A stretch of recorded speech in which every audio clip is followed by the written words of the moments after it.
अनंतकोटि ब्रह्मांड नायक राजाधिराज योगी राज परब्रह्म श्री सच्चिदानंद सद्गुरु साईनाथ महाराज की जय। नमस्कार दोस्तों, जय साईं राम, जय श्री कृष्णा, राधे राधे। आज हम पढ़ेंगे अध्याय 2।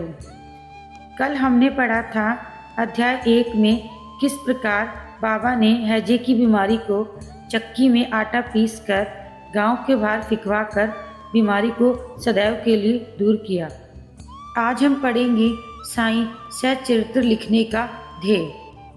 कार्य को आरंभ करने में आई हुई असमर्थता। दाभोलकर को हेमाड़ पंथ की उपाधि कैसे प्राप्त हुई, साथ में गुरु की आवश्यकता। नंबर 1, ग्रंथ लिखने का ध्येय। दाभोलकर जी कहते हैं, जब बाबा ने हैजा के रोग के प्रकोप को आटा पिसवाकर तथा उसे गांव से बाहर फिकवाकर रोग को रोका, तब मेरे ऊपर इस लीला का बहुत प्रभाव पड़ा और मैंने बाबा की और भी लीलाएं सुनी, जिससे मेरे हृदय को अति आनंद हुआ। यही आनंद का स्रोत काव्य के रूप में प्रकट हुआ। मैंने यह भी सोचा कि इन महान आश्चर्यजनक लीलाओं का वर्णन बाबा के भक्तों के लिए मनोरंजक व शिक्षाप्रद सिद्ध होगा तथा उनके पाप समूल नष्ट हो जाएंगे। इसलिए मैंने बाबा की पवित्र जीवन गाथा और उनके मधुर उपदेशों का लेखन प्रारंभ कर दिया। श्री साईं बाबा की जीवनी न तो उलझनपूर्ण है और न ही संकीर्ण है, अपितु सत्य और आध्यात्मिक मार्ग का वास्तविक दर्शन कराती है। नंबर 2, कार्य करने में आई असमर्थता। दाभोलकर जी को यह विचार आया कि मैं इस कार्य के लिए उपयुक्त पात्र नहीं हूँ। मैं तो अपने परम मित्र की जीवनी को भी अच्छे से नहीं जानता हूँ और न ही अपनी प्रकृति से। तब फिर मुझ जैसे मूढ़मती भला एक महान संत पुरुष की जीवनी लिखने का दुस्साहस कैसे कर सकता है। किसी संत का चरित्र समझने के लिए स्वयं को पहले संत होना नितांत आवश्यक है। फिर मैं तो उनका गुणगान करने में सर्वथा अयोग्य ही हूँ। संत की जीवनी लिखने में एक महान साहस की आवश्यकता होती है और कहीं ऐसा न हो कि मैं 4 लोगों के समक्ष हास्य का पात्र बन जाऊं। इसलिए श्री साईं बाबा की कृपा प्राप्त करने के लिए मैं ईश्वर से प्रार्थना करने लगा। महाराष्ट्र के संत श्रेष्ठ श्री ज्ञानेश्वर महाराज का कथन है कि संत चरित्र के रचयिता से परमात्मा अति प्रसन्न होते हैं। तुलसीदास जी ने भी यही कहा है, साधु चरित शुभ सरिस कपासु नीरस विशद गुण में फल जासु। जो सही दुख पर छिद्र दुरावा वंदनीय जेहि जग जस पावा। भक्तों को भी संतों की सेवा करने की इच्छा बनी रहती है। संतों की कार्य पूरा करा लेने की प्रणाली भी विचित्र होती है। वैसे तो साईं बाबा की लीलाओं का वर्णन एक सुंदर छोटी सी पुस्तिका श्री साईनाथ भजनमाला में किया गया है। इसकी रचना बांद्रा की श्रीमती सावित्रीबाई रघुनाथ तेंदुलकर ने की थी। श्री दास गुरु महाराज ने भी श्री साईं बाबा पर कई मधुर कविताओं की रचना की है और एक और भक्त अमिदास भवानी मेहता ने भी बाबा की कुछ कथाओं को गुजराती में प्रकाशित किया है। साईं प्रभा नामक पत्रिका में भी कुछ लीलाएं शिरडी के दक्षिणा भिक्षा संस्थान द्वारा प्रकाशित की गई है। तो अब यह प्रश्न उठता है कि जब श्री साईनाथ महाराज के जीवन पर प्रकाश डालने वाला इतना सारा साहित्य उपलब्ध है, तो फिर एक ग्रंथ साईं सच्चरित्र रचने की आवश्यकता क्यों पैदा हो गई। इसका उत्तर केवल यही है कि श्री साईं बाबा की जीवनी सागर के समान अगाध, विस्तृत और अथाह है। यदि उसमें गहरे गोते लगाए जाएं तो ज्ञान व भक्ति रूपी अमूल्य रत्नों की सहज ही प्राप्ति हो सकती है। श्री साईं बाबा की जीवनी, उनके दृष्टांत व उनके उपदेश महान आश्चर्य से परिपूर्ण हैं। दुख और दुर्भाग्यग्रस्त मानवों को इनसे शांति और सुख प्राप्त होगा तथा लोक व परलोक में श्रेयस की प्राप्ति होगी। यदि श्री साईं बाबा के उपदेशों का, जो कि वैदिक शिक्षा के समान ही मनोरंजक और शिक्षाप्रद है, ध्यानपूर्वक श्रवण किया जाए, मनन किया जाए, तो भक्तों को अपने मनवांछित फल की प्राप्ति हो जाएगी, अर्थात ब्रह्म से अभिन्नता, अष्टांग योग की सिद्धि और समाधि आनंद आदि की प्राप्ति भी सरलता से हो जाएगी। यह सोचकर ही मैंने चरित्र की कथाओं को संकलित करना प्रारंभ कर दिया। साथ ही यह विचार भी आया कि मेरे लिए सबसे उत्तम साधना भी केवल यही है।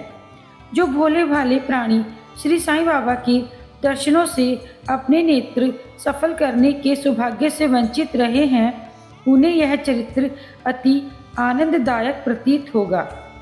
और अब मैंने भी अपना अहंकार उनके श्री चरणों पर न्यौछावर कर दिया। मैंने सोचा कि अब मेरा पथ अधिक सुगम हो गया है और बाबा मुझे इहलोक और परलोक में भी सुखी बना देंगे। पर मैं स्वयं बाबा की आज्ञा प्राप्त करने का साहस नहीं कर पा रहा था और मैंने श्यामा से, जो कि बाबा के अंतरंग भक्तों में से एक है, उससे प्रार्थना की और उससे कहा कि आप बाबा से विनम्र शब्दों में प्रार्थना करें कि वो मुझे अपनी जीवनी लिखने के लिए हाँ कर दें। श्यामा ने बाबा से कहा, ये अन्ना साहब हैं, ये आपकी जीवनी लिखने के लिए अति उत्सुक हैं, परंतु आप कृपया करके ऐसा मत कहना कि मैं तो एक फ़कीर हूँ, मेरी जीवनी लिखने की क्या आवश्यकता है।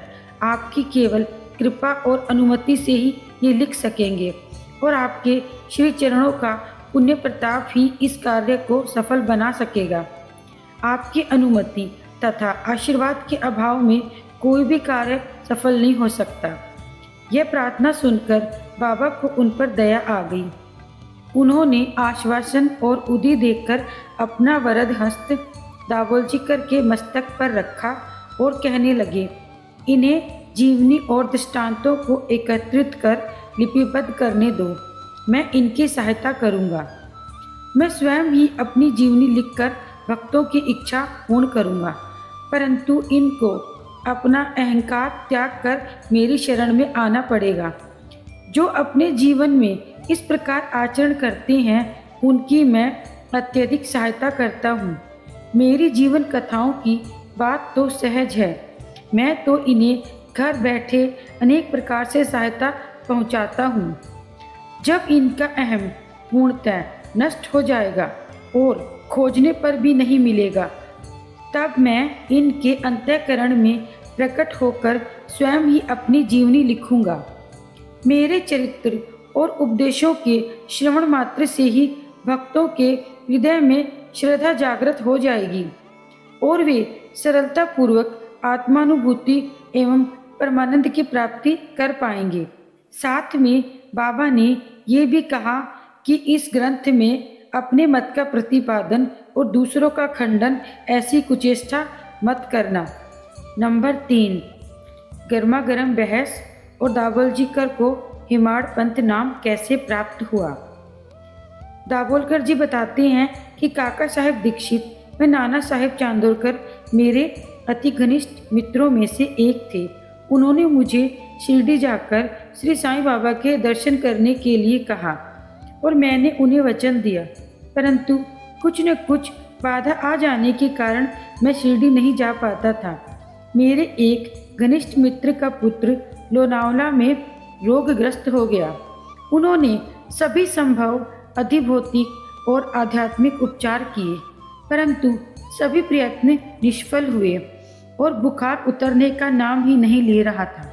ये घटना देखकर मुझे विचार आया कि जब गुरु एक बालक के प्राणों की रक्षा तक नहीं कर सकते तो उनकी उपयोगिता ही क्या है, और उनमें कोई सामर्थ्य ही नहीं है तो शिरडी जाकर मेरा क्या फ़ायदा।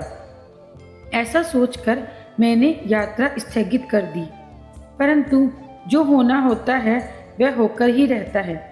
नाना साहेब चांदोरकर बसई के दौरे पर जा रहे थे।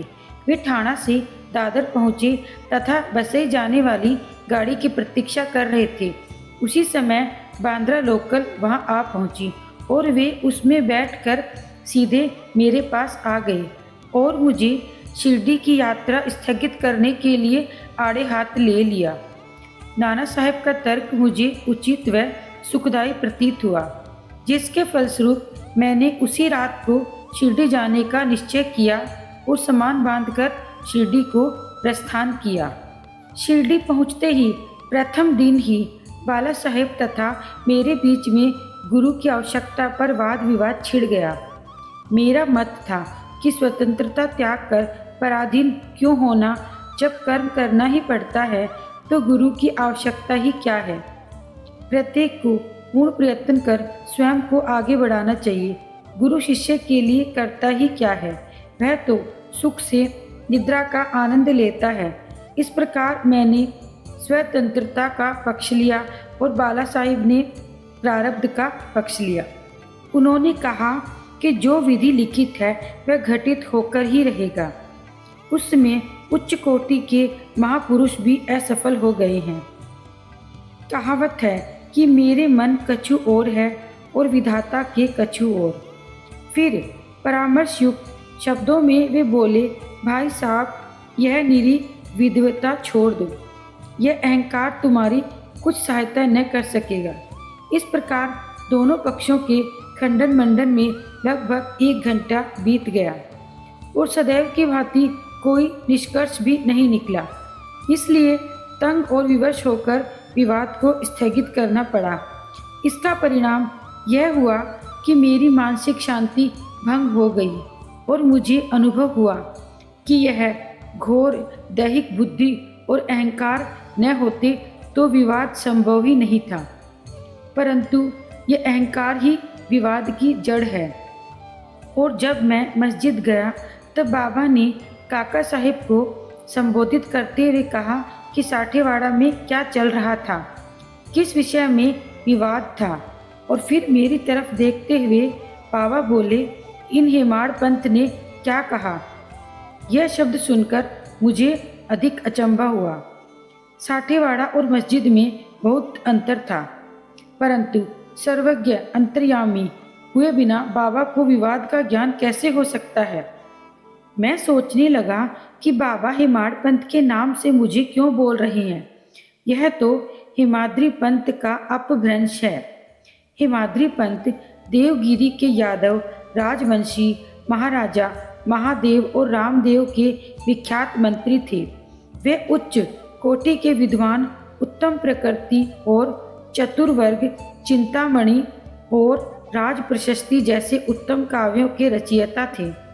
उन्होंने ही हिसाब किताब रखने की नवीन प्रणाली का आविष्कार किया और बही खाते की पद्धति को जन्म दिया। और कहाँ मैं इसके विपरीत एक अज्ञानी, मूर्ख और मंदमती हूँ। अतः मेरी समझ में यह न आ सका कि मुझे यह विशेष उपाधि से विभूषित करने का बाबा का क्या तात्पर्य है। गहन विचार करने के बाद मैं इस निष्कर्ष पर पहुंचा कि कहीं मेरे अहंकार को चूर्ण करने के लिए ही तो बाबा ने इस शब्द का प्रयोग नहीं किया, ताकि मैं भविष्य में सदैव के लिए निरअभिमानी व विनम्र हो जाऊं। भविष्य पर दृष्टिपात करने से यह प्रतीत होता है कि बाबा के द्वारा हेमाड़ पंथ की उपाधि से विभूषित करना कितना अर्थपूर्ण और भविष्य गोचर था। सर्वविदित है कि कालांतर में दाभोलकर जी ने श्री साईं बाबा संस्थान का प्रबंध कितने सुचारू व विद्वतापूर्ण ढंग से किया था। हिसाब किताब आदि कितने उत्तम प्रकार से रखे तथा साथ में महाकाव्य साईं सचरित्र की रचना भी की थी। इस ग्रंथ में महत्वपूर्ण और आध्यात्मिक विषयों जैसे ज्ञान, भक्ति, वैराग्य, शरणागति व आत्मनिवेदन आदि शब्दों का भी समावेश किया था। नंबर 4, गुरु की आवश्यकता। बाबा से भेंट करने के दूसरे दिन हेमाड़ पंथ और काका साहेब ने मस्जिद में जाकर घर लौटने की अनुमति मांगी तो बाबा ने स्वीकृति दे दी। किसी ने प्रश्न किया, बाबा कहाँ जाएं? उत्तर मिला, ऊपर जाओ। फिर एक और प्रश्न किया, मार्ग कैसा है? बाबा ने कहा, अनेक पंथ हैं, यहाँ से भी एक मार्ग है, परंतु यह मार्ग दुर्गम है तथा सिंह और भेड़िए भी यहाँ मिलते हैं। काका साहब ने प्रश्न किया, यदि पथ प्रदर्शक भी साथ हो तो? तब बाबा ने कहा कि कोई कष्ट नहीं होगा। पथ प्रदर्शक तुम्हारी सिंह भेड़िए और खंदकों से तुम्हारी रक्षा करेंगे, परंतु उसके अभाव में जंगल में तुम मार्ग भूल जाओगे या गड्ढे में गिर जाने की संभावना बनी रहेगी। दाभोलकर जी ये सब सुन रहे थे। उन्होंने सोचा कि ये बाबा जो कुछ कह रहे हैं ये गुरु की आवश्यकता पे ही है। इस प्रश्न का उत्तर मिल गया कि गुरु की आवश्यकता क्यों है। उन्होंने सदा के लिए मन में यह गांठ बांध ली कि अब कभी भी किसी विषय पर वाद विवाद नहीं करेंगे। स्वतंत्र या परतंत्र व्यक्ति आध्यात्मिक विषयों के लिए कैसे सिद्ध होगा, परंतु इसके विपरीत यथार्थ में परमार्थ लाभ केवल गुरु के उपदेश से ही प्राप्त हो सकता है। इन उपदेशों का वर्णन मूल काव्य ग्रंथ के इसी अध्याय में किया गया है, जिसमें लिखा है कि राम और कृष्ण महान अवतारी होते हुए भी आत्मानुभूति के लिए राम को अपने गुरु वशिष्ठ और कृष्ण को अपने गुरु संदीपनी की शरण में जाना पड़ा था। इस मार्ग में उन्नति प्राप्त करने के लिए केवल श्रद्धा और धैर्य ये दो ही गुण सहायक हैं। और इसी के साथ ही अध्याय 2 यहीं समाप्त होता है। इस अध्याय के माध्यम से हमें यह शिक्षा मिलती है कि हमें गुरु की आवश्यकता हमेशा रहती है। गुरु हमारा पथ प्रदर्शक होता है। गुरु के होने से जीवन रूपी यात्रा सरलता से तय हो जाती है। बाबा ने कहा है कि हमें व्यर्थ के वाद विवाद में नहीं पड़ना चाहिए। जो पूरी तरह से बाबा के शरणागत होता है, बाबा उसको सदैव सहायता पहुंचाते हैं। जो बाबा की लीलाओं का गुणगान करता है, बाबा की कथाओं को सुनता है, बाबा उसकी हमेशा रक्षा करते हैं। इसी के साथ मैं अपनी वाणी को यहीं विराम देती हूँ। जय साईं राम।